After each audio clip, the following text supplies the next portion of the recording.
కోసం కదా.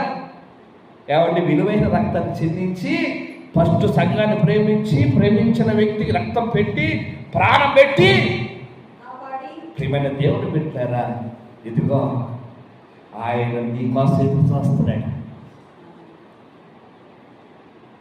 ప్రేమించటమే కాదు, ప్రేమించనని చెప్పటమే కాదు, ప్రేమించిన వ్యక్తికి ప్రాణం పెట్టి అంతగా ప్రేమించాలి.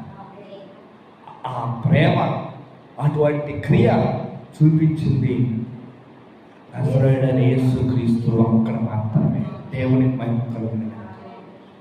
ఆయన మన కోసం ఆ స్థలము సిద్ధపరుస్తామన్నాడు. కలవరపడదు మీరు.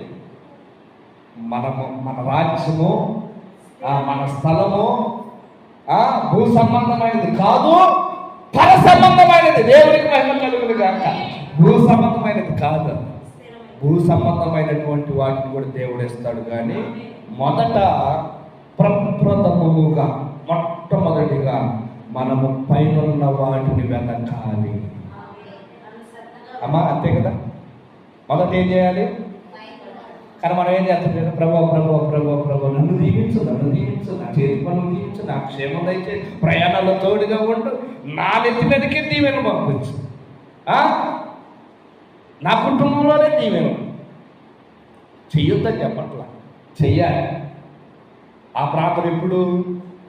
ముందు నువ్వు పరసంబంధమైన దీవెనలు పొందుతున్న తర్వాత, పరసంబంధమైనటువంటి ఆశీర్వాదాలు నీ మీదకి వచ్చిన తర్వాత ఆటోమేటిక్ అంటారు చూడండి, వెంటనే పరమాశీర్వాదాలు, పరలోక సంబంధమైన ఆశీర్వాదాలను పొందుకున్న మీదట వెంటనే భూ సంబంధమైన ఆశీర్వాదాలు కూడా నీ